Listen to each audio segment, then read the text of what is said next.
Alright, so this is the lab practical for computational chemistry for experimentalists, module 9, dealing with continuum solvent. Now I've logged in remotely to one of the desktop computers.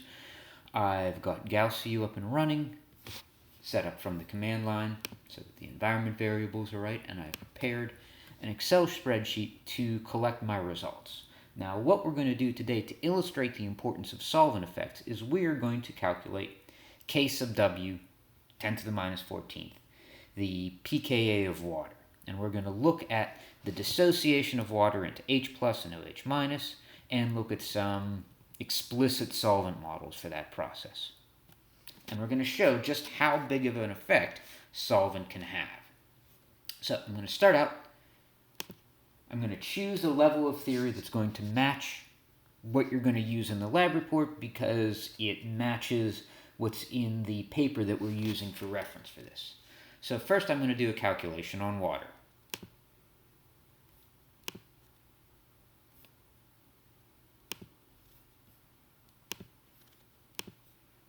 There's a water molecule.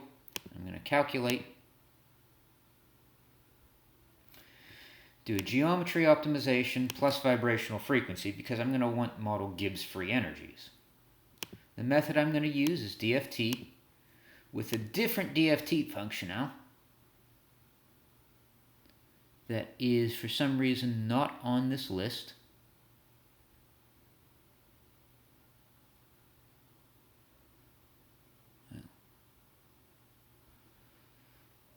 Strange. So we're going to do custom.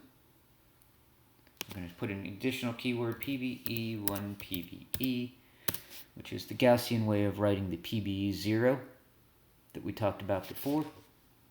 That's in the paper, excuse me. The basis set is going to be 6311G. Diffuse functions, two polarization functions on non-hydrogen, two polarization on hydrogen and helium. So we're going to start by optimizing water in the gas phase. H2O gas.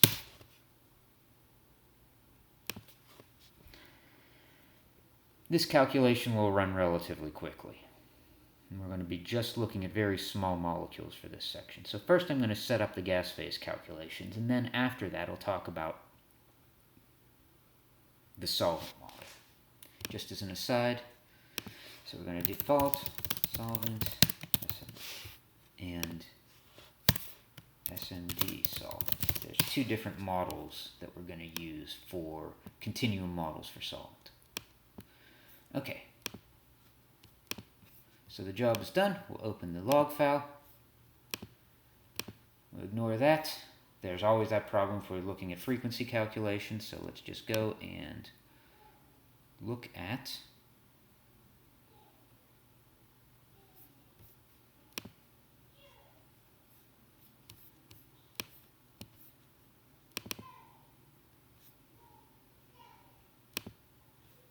H2O gas.log. Open that, scroll down to the end, and here's our thermochemistry analysis. That's what we're going to use. Sum of electronic and thermal free energies minus 76.371479 Hartrees.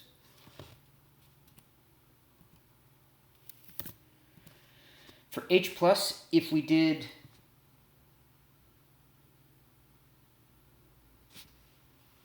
a gas phase calculation, doesn't matter what method we use, H plus has no electrons, so the electronic energy is 0, so we can just put a 0 there. It's bare proton. We'll have to think about the solvation of that proton when we do a solvent model, but we'll just leave that out for now. And now we need to do a calculation on OH minus. So for this, I'll just modify this input file that I already have. I'm going to use the delete atom tool to delete one of the protons. Set up the calculation, same method, same basis set, but I'm going to put the charge to -1, since it's OH minus. Leave the spin as the default singlet. We want the ground state of OH minus. Submit this with a new name. OHM for minus.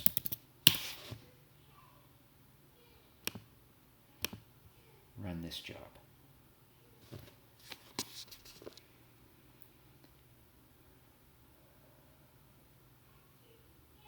I almost forgot. There's a non-zero thermal energy to the isolated proton in the gas phase if we're looking at Gibbs free energies at 298.15K. It's from the U plus PV term in the enthalpy, PV. So we got to go fix that up. We'll just do the calculation to grab the number that Gaussian has. We'll ignore this, open the OHM gas.log here. Scroll down to the bottom. Here's my electronic and thermal free energies. Right there. And just to make sure that we have the right information, I'm going to go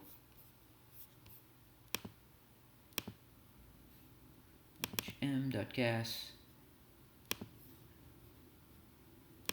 delete that atom, replace this one with hydrogen. This is going to be optimization frequency, charge +1.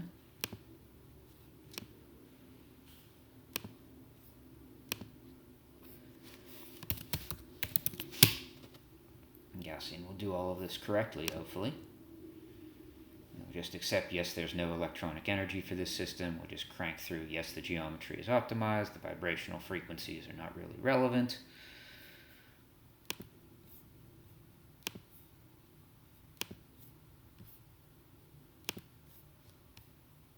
Open the log file, and what we see is that the 0-point correction is 0. Vibrational energy is 0. The sum of electronic and thermal energy is 0. The sum of electronic and thermal free energy is, because of all these extra little terms floating around for PV and RT at finite temperature, we have a very small correction. Okay, now what's our Gibbs free energy?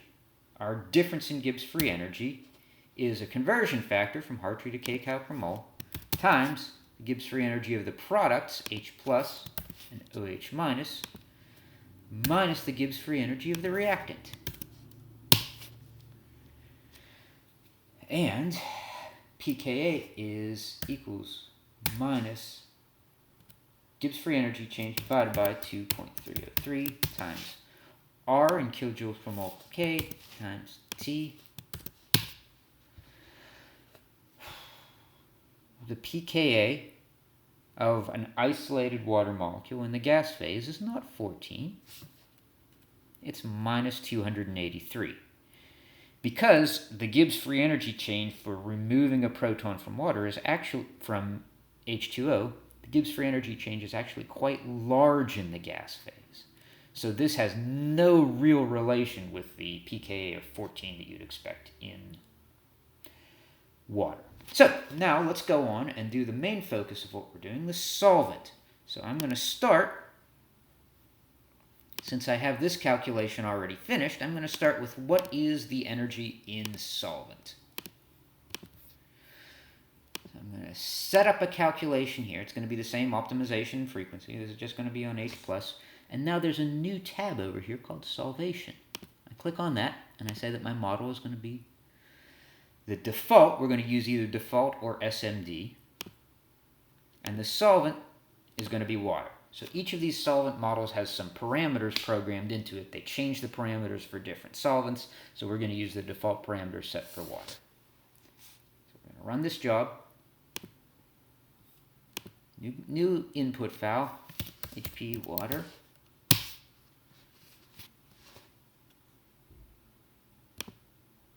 Submit it. The calculation will run fairly quickly.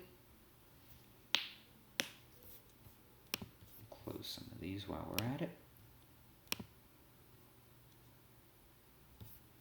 Job is done.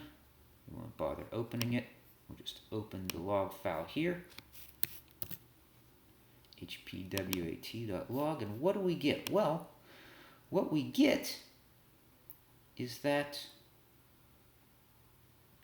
first let me double check that this worked correctly, because yeah, it worked correctly. Sometimes an optimization and frequency job, which is two jobs at once, sometimes it messes something up. And what you can see is that the energy is now minus 0.16 Hartree. So there's a significant energy for taking a bare proton and putting it in that continuum solvent model. So our energy is a lot lower. Our bare proton is stabilized in our continuum solvent model, which is what we want. Big difference. Now we're going to do the same thing for the OH minus. I'm going to set up the calculation, go to the default solvent, in water, leave all the other optimization, frequency, and details the same. Save a new job, OHM water. And we'll submit. This calculation will take a little extra time. It's probably not going to be on the order of twice as long, but it'll be a little extra time. And if all goes well, we should find a pretty significant difference because the continuum solvent model is going to stabilize. Let's think about what we would expect. Let's think about what we would expect. We would expect the continuum solvent model is going to stabilize the charged species, and it's going to stabilize a little less the uncharged species. So the products will be more stable, the delta G of the reaction will not be quite as positive, and the pKa will be a little more realistic. Is that right? Oh, I made a mistake. There's not a negative sign here. The two negative signs cancel. I knew something was goofy. So the pKa is not 14, it's plus 283, so it's really unfavorable to dissociate a proton in the gas phase. Okay, now let's continue. We're going back to our OH minus Gibbs free energy in our model solvent.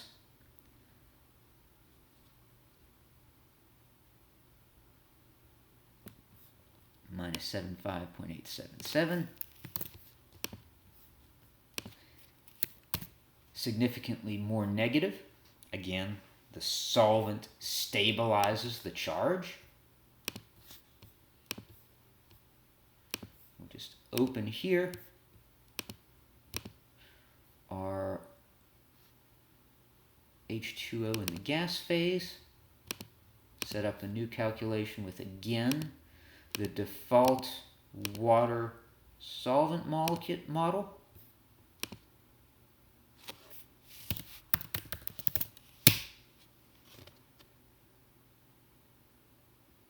Let the calculation run.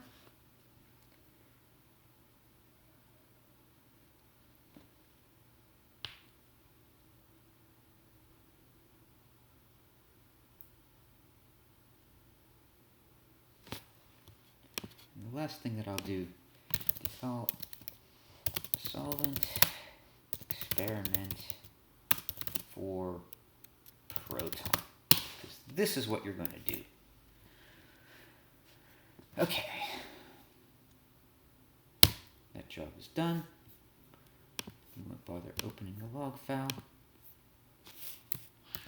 Open the log file in Notepad, scroll down to the thermochemistry analysis, some thermal Gibbs free energies. Put that here. It's only a little bit more negative, so you can see the solvent really is stabilizing the charges. Copy and paste these formulas.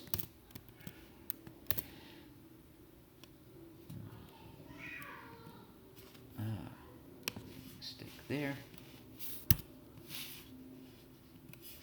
Need to have my conversion factor correct.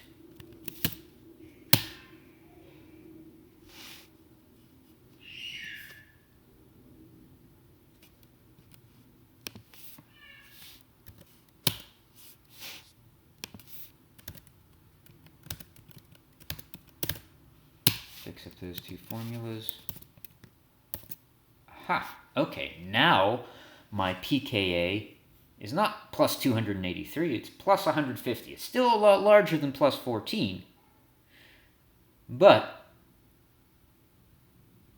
it's not so bad. And the last thing I'm going to do on this section is, what if we use the experimental Gibbs free energy of this solvated proton? And here I'm just going to grab from the paper that we were reading. This paper is uploaded in the D2L. Minus 263.98 kcal per mole.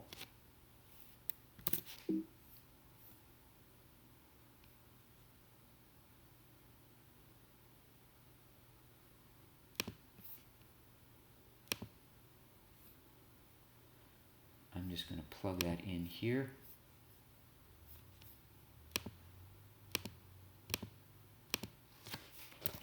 Experiment.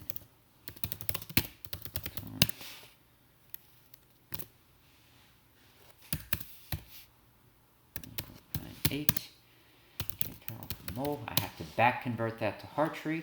Equals this divided by 627.5095. I happen to have that memorization, that factor memorized. It's significantly, it is Hartree. So it's a pretty big change. So here we're just going to say, all right, well, we're going to reuse this number for H2O. We're going to use this number for H plus, big difference. We're going to reuse this number for OH minus, and not surprisingly, now our pKa for water dissociation is 37. It's not down to the 14, but we went from 283 in the gas phase, 150 in the default solvent model, 37 for the default solvent model if we use the experimental total Gibbs free energy of a proton in water. So we have the proton actually bound to H2O and being moved around between different H2O molecules. And then the last thing that I want to do is say, well, what about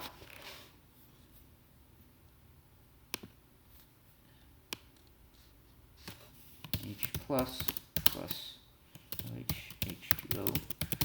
What if I use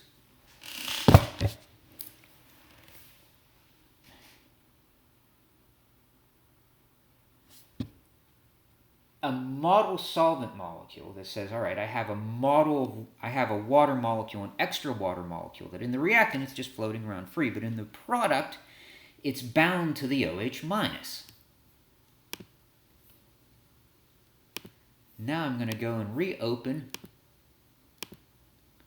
my OH minus in water, right? Now I'm going to say it's going to have another water molecule coordinated to it. So I add the hydrogen, to that I add another hydrogen, and that hydrogen is going to turn into an oxygen. And so now I have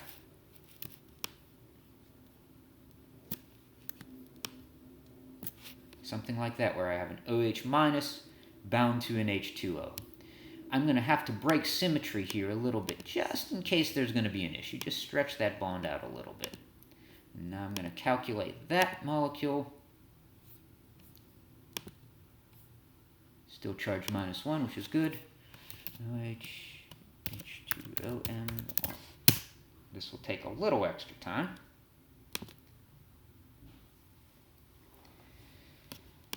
And so our last case will be this reaction, where we need OH, H2O minus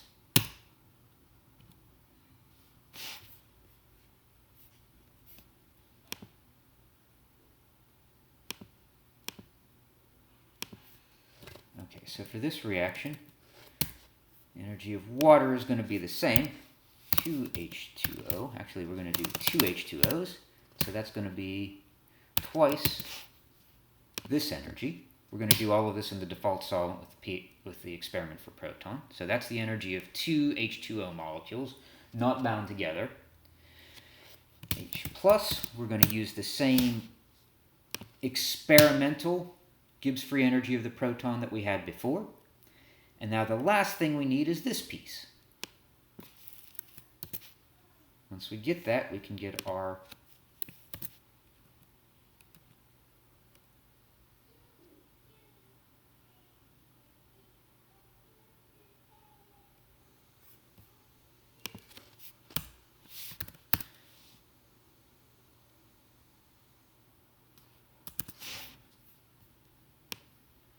I'm setting up the spreadsheet while that thing runs. So of course we haven't finished the calculation yet, we just got to wait to plug that. So none of these numbers make sense yet. Just make a little note here that this is a complex. Okay. And again, we'll put here that we're doing the default solvent model, an experimental value of the proton Gibbs free energy.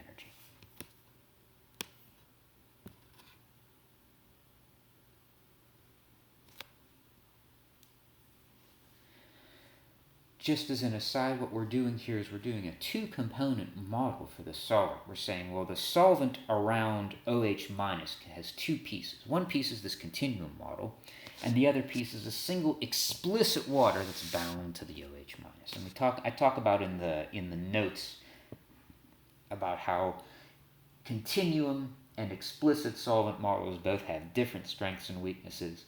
And some of the most accurate calculations you can get, if you're careful, is to combine a continuum solvent model with a few 1 to 2 chemically relevant explicit solvent molecules, especially for something like this where you form hydrogen bonds with the solvent. So we can see our calculation is almost finished on this slightly larger OH H2O minus complex. So we should be pretty close to getting the one number that we need. Calculations done. I'm just going to try opening the checkpoint file so we can see what the geometry looks like. Look at that, not too bad. So here's an OH minus, here's an H2O. The two bond lengths are not the same. This bond is short, this bond is long.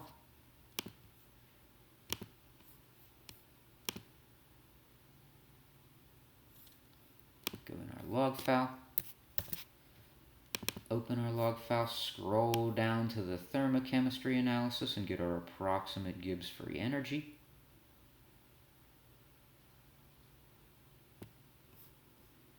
Just as an aside, the entropy terms in this model here, the entropy terms are modeled in terms of the entropy of a free particle. But here, that's not really the best model since we're simulating molecules in water, in a solvent. They're not free particles in the gas phase, they're in water. So oftentimes, if you really want to be accurate, what you'll want to do is you'll want to try and reproduce the enthalpies, the delta H, with your calculations, and then add entropy corrects either from experiment or from a more sophisticated kind of model. We're not going to do that here. We're just going to jump to, let's close our eyes and pretend that delta S from this model is good enough. But it's something to keep in mind for the future. Anyway, we paste this in. And explicit solvation of the OH minus has made things a little bit better. We've got it even closer to the experimental pKa of 14. We still have a ways to go, though. So there are a lot of other things that we could fix up in this model. We could talk about the entropy effects that I mentioned. We could maybe need explicit solvent on the H2O reactant. We could need multiple models of explicit solvent for the OH minus product. We could use a different level of theory. We could use a different continuum solvent model. There's lots of things that we could do. I've actually started us out with one of the most difficult problems to do computationally, predict the absolute dissociation constant of water in water. That's very, very difficult to do, to get it right. But it gives us an idea of what's going on. Take-home messages. Number one, if you're forming ions, solvent makes a big difference. Number two, and you'll see this in the lab handout, computing relative pKa's of slightly different molecules is easier than computing absolute pKa's. So if I had a set of different primary amines and I went through this whole procedure, my absolute pKa in water might not match experiment, but the pKa difference between different closely related molecules, that would be a little better reproduced. Last take-home message, we can do these calculations. It's important to think about. So that's all. good luck working through this.